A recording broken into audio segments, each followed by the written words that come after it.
Donc bonjour tout le monde. On a une intervention donc en binôme avec Audrey Plantureux qui est ici, moi-même Benjamin Jean. On se présentera en quelques mots. Donc l'objectif de cette présentation, c'était de vous partager un travail qu'on avait fait l'année dernière. Tout à fait. C'est ça. Et dans l'idée d'une part que ça, il y avait toute une méthodologie, donc il y a tout un travail qui pouvait être intéressant à partager, et aussi des solutions qui étaient intéressantes à questionner et possiblement aussi à élargir à d'autres acteurs et peut-être d'autres thématiques auxquelles on n'avait pas pu penser à l'époque. Donc, ça c'est nous. Peut-être juste pour préciser de là où on parle chacun, moi donc Benjamin Jean, je suis le fondateur, président d'un cabinet de conseil qui s'appelle InnoCube. Et c'est dans ce contexte-là qu'on avait travaillé avec Audrey, OVH Cloud. Et peut-être que tu veux présenter le...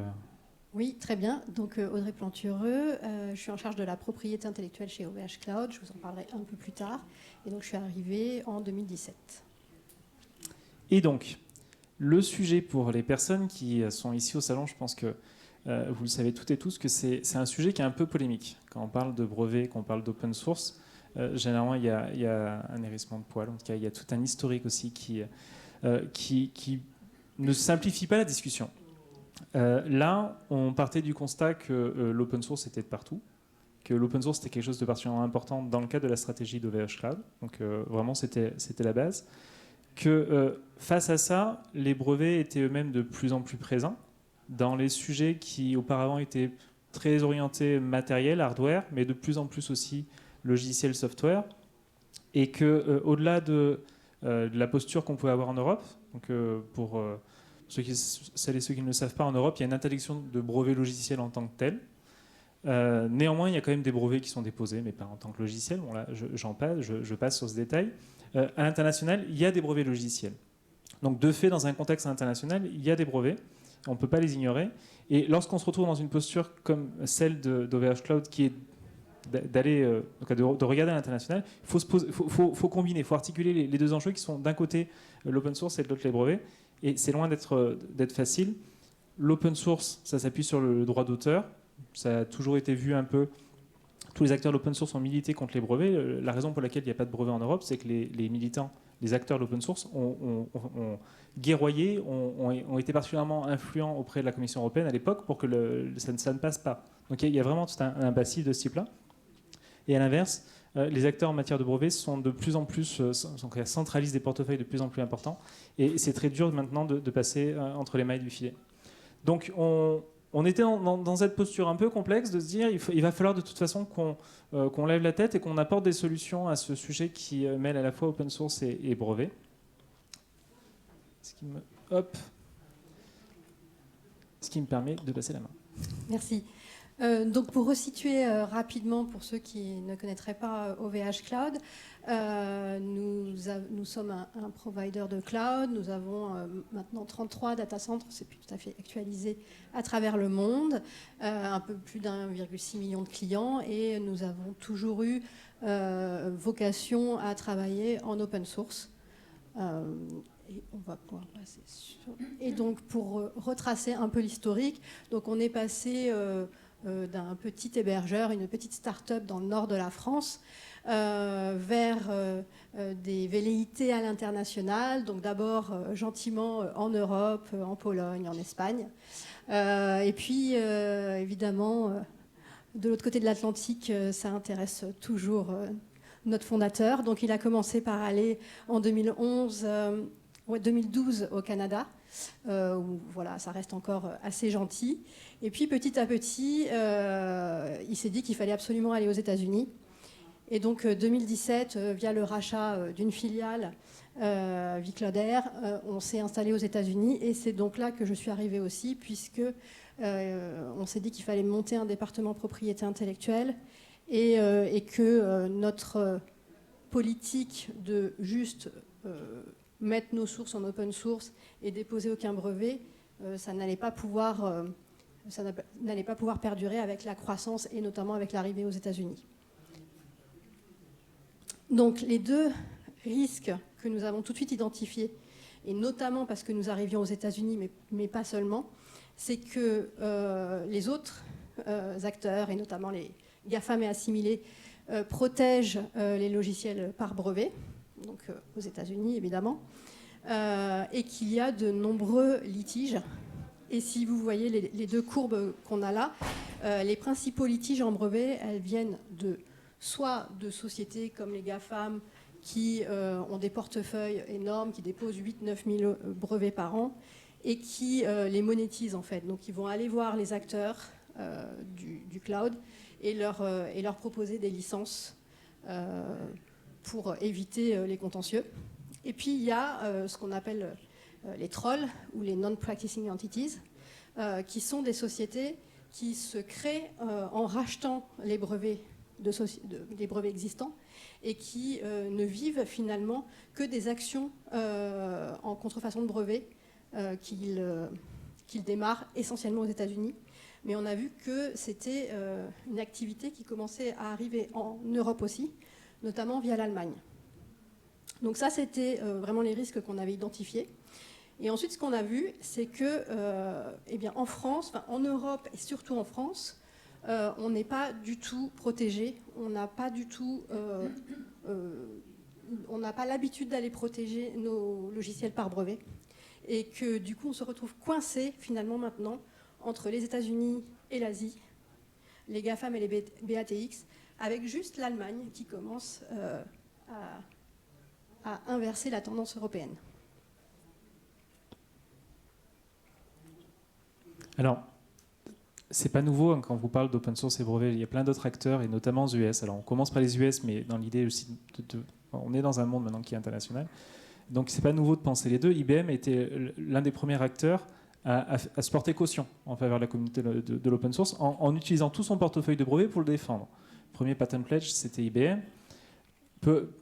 J'irai peu de temps après, en tout cas dans les années 2000, Red Hat, de la même façon, a réaffirmé sa volonté en tant que leader, coté en bourse, vendu à quelques milliards de dollars, quelques dizaines de milliards de dollars, sa volonté aussi de pouvoir défendre et de jouer ce rôle aussi de bouclier, de défenseur, et donc en se dotant d'un portefeuille de brevets suffisant pour pouvoir à la fois contrer et défendre les communautés, contrer les patent trolls et les attaques qu'il pouvait avoir en termes de brevets et défendre la communauté.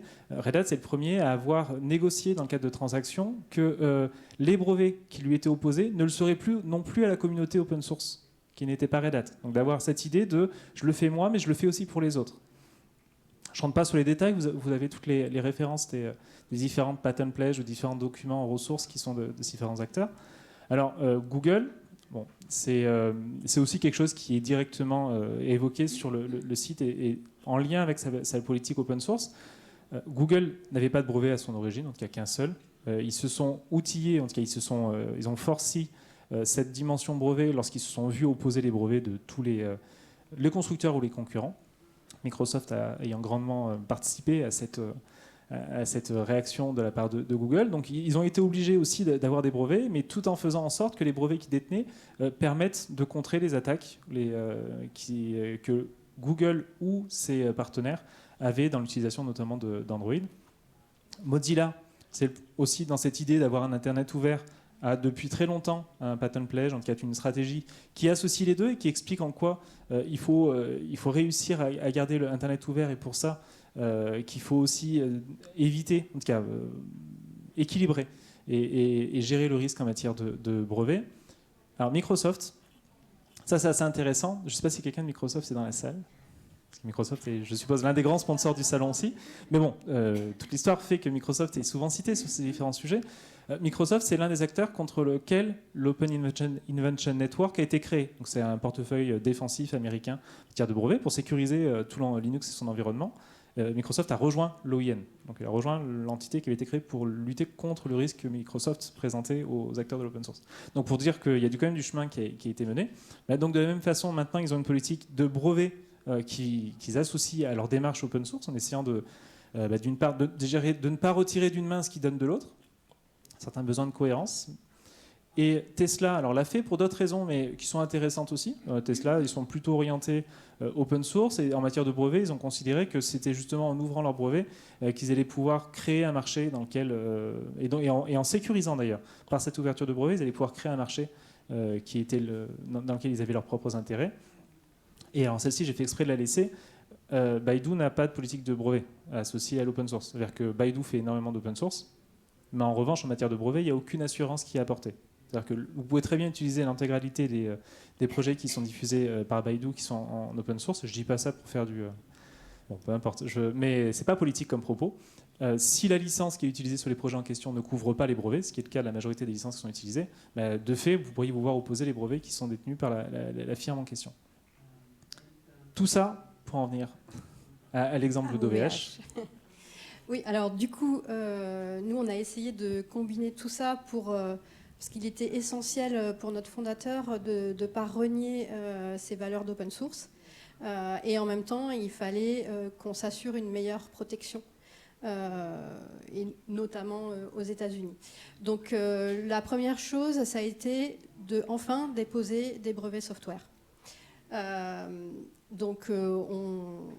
Depuis 2018-2019, on dépose régulièrement des brevets dans ce domaine. Mais on a fait d'autres actions en parallèle.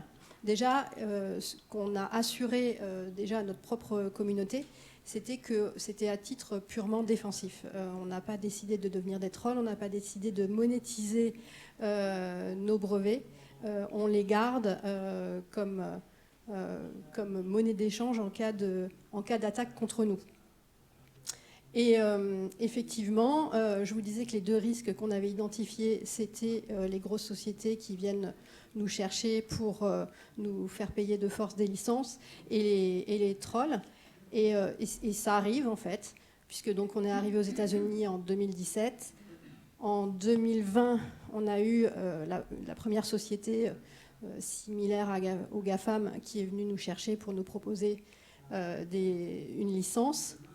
Et en sachant qu'en regardant notre portefeuille de brevets, elle a tout de suite proposé des licences croisées, puisqu'elle a vu que nous aussi, potentiellement, on avait des brevets qu'on pourrait lui opposer. Et donc, ça fait baisser la facture de ce que finalement ces sociétés vont nous demander. Donc, on discute toujours, c'est très long. Mais voilà, mais au moins, on se rend compte qu'on a eu bien fait de déposer ces brevets. Et en 2021, c'est un troll qui est venu nous chercher. Donc, il faut savoir qu'à chaque crise économique, on le voyait dans le tableau, je l'ai passé un peu vite, à chaque crise économique, les sociétés, pour récupérer du cash, vendent leurs brevets. Et c'est ces trolls qui les récupèrent à ce moment-là. Donc, il y a eu de grosses ventes après la crise des subprimes. Et là, post-Covid, il y a une tendance de nouveau à la vente de brevets. Et donc, derrière, des nouvelles attaques de trolls. Donc, on a une société qui est venue aussi nous chercher. Et là, en fait, c'est plutôt, on va vous en parler après, c'est plutôt en s'associant à d'autres associations qu'on peut essayer de lutter contre ces trolls. Donc, en plus de déposer des brevets, on a continué d'être membre actif de certaines communautés open source et de s'associer aussi à d'autres associations en la matière, et notamment, comme Benjamin en parlait, l'Open Invention Network, que je vous invite tous à aller regarder parce que c'est gratuit. Et en fait, tous les membres mettent en communauté leurs brevets qui touchent au domaine Linux. Et ainsi, si l'un de nous se fait attaquer, finalement, on est protégé par tous les membres de l'association. Et clairement, plus on est nombreux, plus on est fort. On a également rejoint l'Hot Network récemment. Donc ça, c'est un autre système où, en fait, quand on rejoint l'association, on s'engage, si on revend nos brevets, à ce qu'ils ne puissent pas être rachetés et utilisés par des trolls. Donc c'est intéressant, puisqu'il y a les principales grosses sociétés, IBM, etc., qui sont dans l'association. Donc maintenant qu'on est membre, on sait que le jour où ils vont revendre des brevets, les trolls ne pourront pas nous opposer ces brevets-là. Évidemment, on travaille aussi sur Gaia-X, qui a vocation à mettre tous les logiciels en open source. Ensuite, on continue en étant contributeur de projets open source et en mettant nous-mêmes des projets en open source. Et par exemple, j'aimais bien le projet Bastion, qui est une infrastructure de sécurité. Et c'était un de nos premiers brevets logiciels. Et on a mis en même temps les sources à disposition sur GitHub pour bien montrer que brevet et open source ne sont pas du tout incompatibles. Et enfin, avec l'aide de Benjamin, nous avons mis en place un patent pledge pour rassurer la communauté et leur indiquer qu'ils pouvaient tout à fait utiliser nos brevets pour de nouvelles solutions open source et que dans ce cas-là, ils ne pourraient pas être inquiétés. Nos brevets, donc, sont là pour nous sécuriser, nous, et pour sécuriser la communauté open source. Alors, pour conclure, justement, c'était pas réparti cette slide-là. Alors, je dirais que donc, les brevets représentent un risque important, on vous l'a montré, et qu'on peut faire de nombreuses choses. Déjà, donc, penser stratégique, évaluer l'influence de chacun, donc aller chercher les bonnes associations, se rassembler. Donc voilà, je vous recommande d'aller voir OIN, Lot Network, et de travailler avec d'autres. Nous, chez OVH, on est pour l'open innovation. Mais pour ce faire, il faut que la situation soit claire au démarrage pour qu'on puisse travailler en confiance. On fait des partenariats avec des grosses sociétés comme Atos, comme Capgemini. Quand on co-développe, si on a nos brevets en amont qui nous sécurisent chacun, on peut travailler en toute confiance avec les partenaires.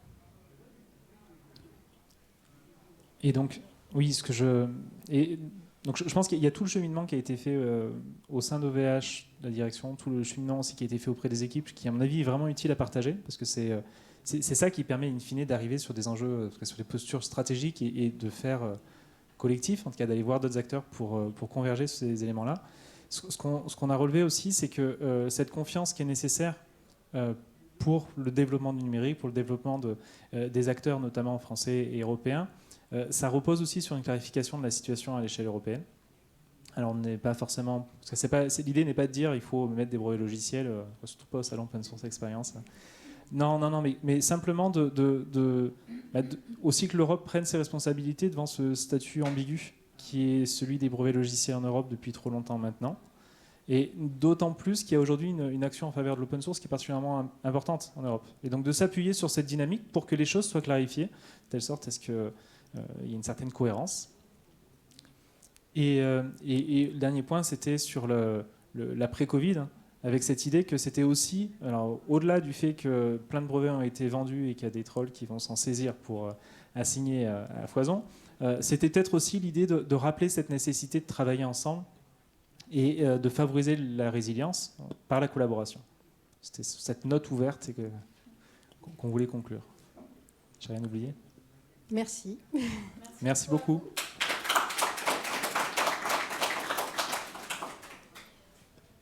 Y a-t-il des questions ? Donc des questions sur la présentation donc de Benjamin et d'Audrey, mais aussi celle précédemment. Oui ? De Sébastien.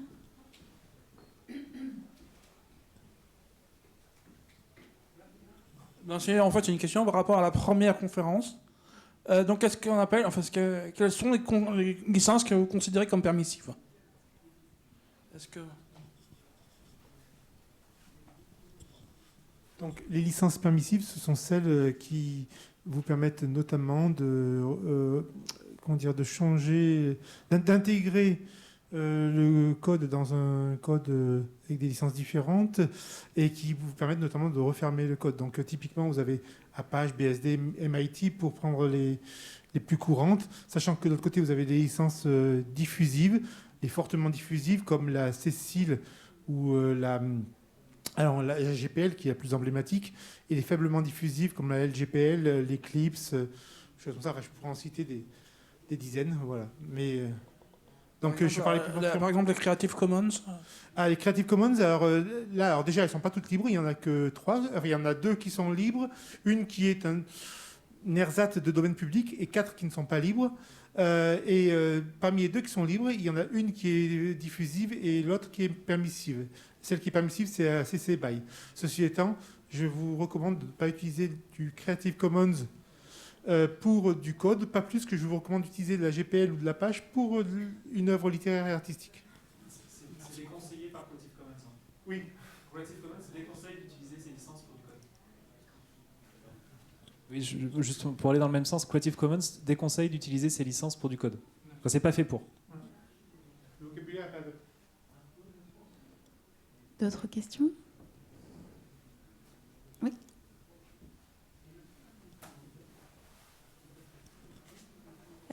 Moi, j'ai une question sur le LOT Network. Comment ça se passe pour garantir que les brevets ne seront pas vendus à des trolls? Est-ce que c'est un simple engagement entre membres?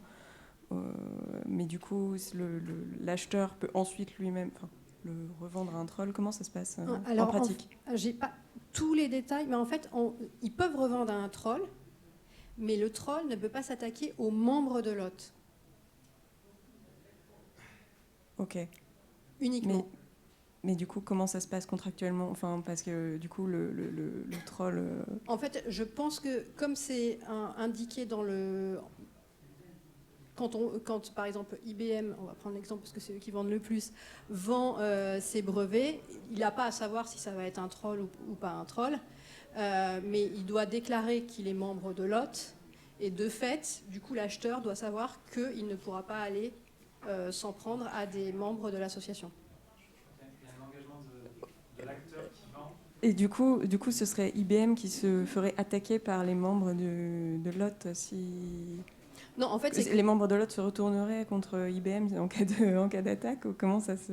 Non, visiblement, c'est une licence. En fait, c'est vrai que c'est pas très clair d'un point de vue juridique, mais c'est comme s'il y avait une sorte de préemption de ces licences, de ces brevets.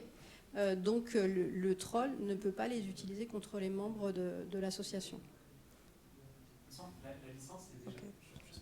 La licence est déjà donnée. C'est-à-dire que la personne qui vend son brevet, elle ne peut pas revenir sur ce qu'elle a donné déjà à la communauté. Donc il y a une licence à l'américaine qui est publique, et tout est fait pour que n'importe qui puisse accéder à qui a donné quoi. Et ensuite, l'engagement, c'est de ne pas céder des choses qui ne pourraient pas céder. D'accord. Ok. Donc il y a un engagement. Ok, il y a une licence à la base aux membres. Qui doit être donnée à l'hôte. D'accord, ok. Et sur le site de l'hôte, il y a tous les membres avec la date à laquelle ils ont adhéré, puisque ça ne marche qu'à partir du moment où on a adhéré aussi. Si IBM a vendu, nous on y est depuis 6-8 mois, les brevets que IBM a vendus il y a 1 an, malheureusement, nous on ne sera pas couverts. Ok, ça marche, merci. Merci, d'autres questions? Non, c'est tout bon? Bon, bah écoutez, merci beaucoup d'avoir participé. Merci à vous. Et puis on peut continuer à discuter autour d'un café.